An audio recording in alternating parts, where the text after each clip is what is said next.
အားလုံးပဲမင်္ဂလာပါ Code Switch ကျန်တဲ့ကြိုဆိုပါရစေဒီ series ကတော့ Python for Beginner ဆိုတဲ့ series ဖြစ်ပါတယ်နေ့ဒီဗီဒီယိုမှာကျွန်တော်တို့က list tuple and list function တွေကိုကြည့်မယ်ပေါ့နော်အဲ့ဆိုကျွန်တော်အချိန်မဖြိုးနဲ့အရင်ဆုံးတော့ Python ကိုဖွင့်ပါနော်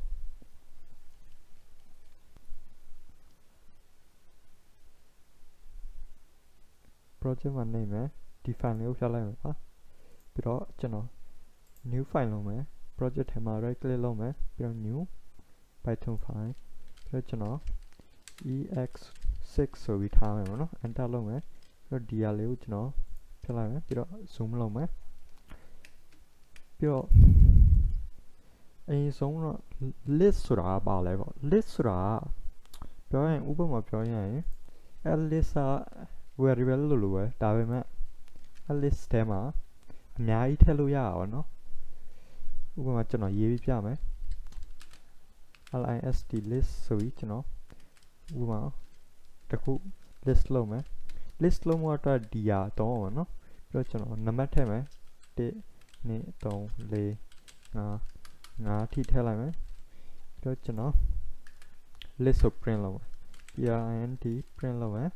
ပြီးတော့ list ဒီမှာ list ပေါ်လာပြီဒီမှာ1 2 3 4 5ပေါ်လာပြီပေါ့နော် list ထဲမှာလည်း string ထည့်လို့ရအောင်နော်စာထည့်လို့ရအောင်ဥပမာကျွန်တော်လုပ်ပြမယ် list list list 1လို့ထားမယ်ပြီးတော့ကျွန်တော်စာထည့်လို့ရတယ်ဒီလိုလုပ်မယ်စာထည့်မယ် hello hello WRD wall ဆိုပြီးစာထည့်လို့ရတယ်ကျွန်တော် W အကြီးလုပ်မယ်ပြီးတော့ list 1ကိုကျွန်တော် run တဲ့အချိန်မှာဒီမှာစာလဲ run ပါနော်အဲ့လိုပဲကျွန်တော် AOD မှာ string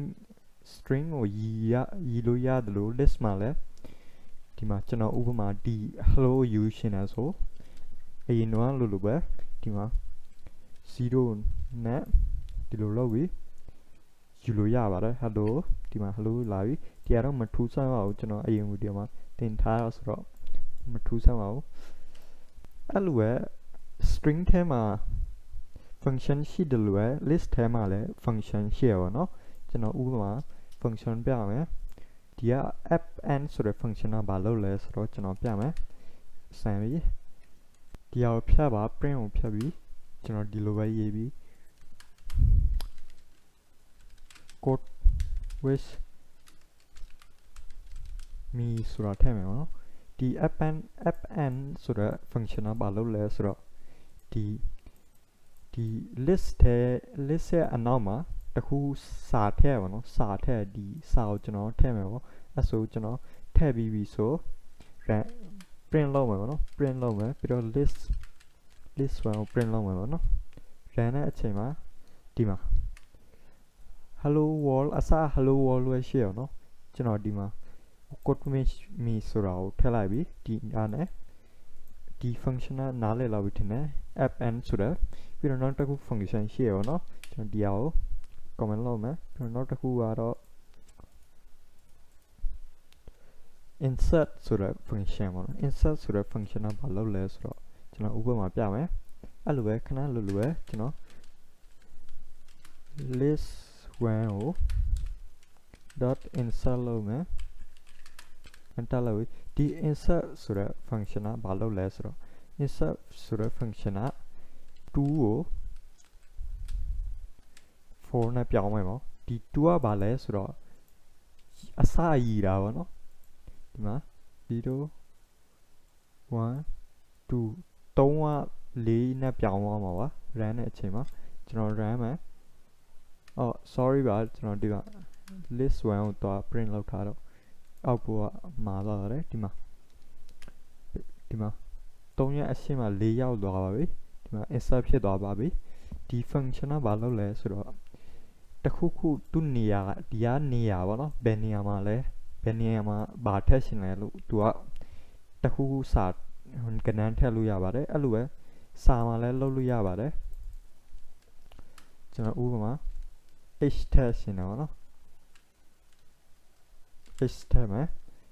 နှစ်ထဲမှာ h ထည့်မှာပြီးတော့ကျွန်တော်ဒီဟာ1လုပ်မယ်ပြီးတော့ print 1လုပ်မယ် run နဲ့ကျွန်တော်ဒီမှာ1နဲ့ပြီးတော့ h လာပြီဗောနော်ဒီမှာ1နဲ့ပြီးတော့ h လာပြီအဲ့လိုပဲဒီလိုပဲကျွန်တော်ဆိုရင်နောက်တစ်ခု function လည်းရှိမယ်ကျွန်တော်ပြမယ် remove ဆိုတဲ့ function ပေါ့ဒီ remove ဆိုတဲ့ function ကဘာလုပ်လဲဆိုတော့နာမည်နဲ့တီးလောက်ပါပြီဒီ remove ဆိုတဲ့ function က remove လုပ်အောင်နော်ဖြတ်လိုက်တာပေါ့နော် remove လုပ်မယ်ဘာ remove လုပ်မယ်လဲဆိုတော့ကျွန်တော် wall လို့ remove လုပ်မယ်နော် sorry ပါကျွန်တော် wall လို့ remove လုပ်မယ် ROLD wall ပြီးတော့ run နဲ့အချိန်မှာဒီမှာ hello ပဲကျန်တော့တယ် wall က remove ဖြစ်သွားပါပြီအဲ့လိုပဲကျွန်တော်ဆိုနောက်တစ်ခု function ရှိရအောင်နော်ဒီမှာ pop ဆိုတဲ့ function pop ဆိုတဲ့ function ကဘာလုပ်လဲဆိုတော့ကျွန်တော်ဥပမာပြမယ်ကျွန်တော်ဒီအောင်ပြန်ရေးမယ် list when pop ဆိုတဲ့ function pop ဆိုတဲ့ function ကဘာလုပ်လဲဆိုတော့ run နဲ့အချိန်မှာဒီမှာ pop ဆိုတဲ့ function လဲအနောက်ဆုံးရဲ့စာကိုဖြတ်လိုက်တာပေါ့နော်စာနဲ့ဆိုစာကိုဖြတ်လိုက်တာကဏ္ဍနဲ့ဆိုကဏ္ဍအနောက်ဆုံးရဲ့တစ်ခုခုစာဖြစ်ဖြစ်ကဏ္ဍဖြစ်ဖြစ်အနောက်ဆုံးရဲ့ဥစ္စာကိုဖြတ်လိုက်တာပေါ့နော်အဲ့လိုပဲကျွန်တော်ဒီအောင် list 1 list နဲ့လုပ်တဲ့အချိန်မှာအနောက်ဆုံးရဲ့ငါပြတ်သွားမှာပါ run နဲ့အချိန်မှာဒီမှာအနောက်ဆုံးရဲ့ငါပြတ်သွားပါပြီအဲ့ဆို list ဆိုတာတော့နားလည်လောက်ပြီထင်တယ်အဲ့ဆိုကျွန်တော်ဒီအောင် comment လုပ်မယ်ပြီးတော့နောက်တစ်ခုကြတော့ဗာရှိလဲဆိုတော့နောက်တစ်ခုကြတော့ကျွန်တော်ခဏဒီမှာပေါ့နော် tuple ဆိုတာရှိရတယ်ပေါ့နော် Python ထဲမှာနောက်တစ်ခုကြတော့ tuple ပေါ့နော်ဒီက list ပေါ့ကျွန်တော် comment လေးလုပ်ပေးထားမယ်ဒီမှာ list list list ဒီက tuple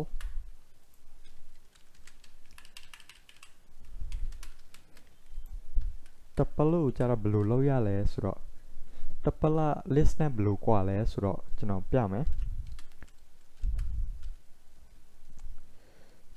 ကျွန်တော်ဥပမာလုပ်ပြီးပြမယ် tuples tuple 1ဆိုပြီးကျွန်တော်လုပ်မယ်ပြီးတော့မြင်းများချင်းလုပ်ပြီးကျွန်တော်ဒီမှာ ကွင်းစကွင်းပိတ်လုပ်ရပါတော့ tuple ထဲမှာပြီးတော့ကျွန်တော်ရေးမယ်1 2 3ပြီးတော့ run တဲ့အချိန်မှာtuple 1ဆိုပြီး run နဲ့ run မဲ့အချိန်မှာလည်း tuple list လို့ပဲဒါပေမဲ့ tuple ပြောင်းလို့မရပါဘူးကျွန်တော်ဥပမာပြောင်းမယ်ပေါ့ကျွန်တော်ဥပမာ list ကိုပြောင်းပြီးပြမယ်1ကိုကျွန်တော်4နဲ့ပြောင်းလိုက်မယ်နော်ဒီ2ကိုကျွန်တော်4နဲ့ပြောင်းတဲ့အချိန်မှာဒီမှာ2က4ဖြစ်သွားပါပြီဒါပေမဲ့ tuple မှာပြောင်းလို့မရပါဘူးကျွန်တော်ဥပမာပြောင်းပြီးပြမယ်ကျွန်တော်ဒီမှာtuple ထဲမှာ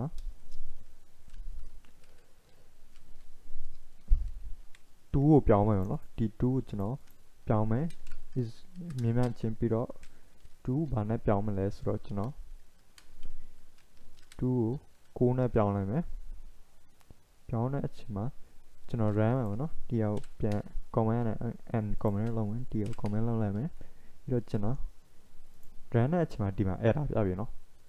ဒါဒီက tuple ပြောင်းလို့မရပါဘူး tuple ကိုအဲကြောင့် list နဲ့ tuple နဲ့ဘာကွာလဲဆိုတော့ list ကပြောင်းလို့ရပါတယ်ဒါပေမဲ့ tuple ထဲမှာပြောင်းလို့မရပါဘူးအဲ့ဒါကွာတာပေါ့နော်အဲ့ဆိုနားလည်လောက်ပြီထင်တယ်ကျွန်တော်ဒီအောင်လဲရှက်လောက်မယ် list function တွေကိုပို့လေ့လာမယ်ဆိုရင်ကျွန်တော် Google ထဲမှာသွားမယ်သွားပြီးဒီမှာ list function Python ဆိုပြီးရေးပါပြီးတော့ကျွန်တော်ဒီမှာ list အများကြီးရှိပါတယ်ကျွန်တော်ခဏတော့တုံးနဲ့ append ဆိုတဲ့ဥစ္စာ function เนาะ copy ရှိတယ် count ရှိတယ် index ရှိတယ် insert ရှိတယ် pop ရှိတယ် remove ရှိတယ်အများကြီးရှိပါတယ်အဲ့ဒါတွေကိုသုံးလို့ရပါတယ်အဲ့ဆိုဒီနေ့အတွက်ဒီလောက်ပါပဲနောက်ဗီဒီယိုကျရင်ကျွန်တော်တို့နောက်ထပ်ပို့လေးလာမယ်ပေါ့နော်ကျေးဇူးတင်ပါတယ်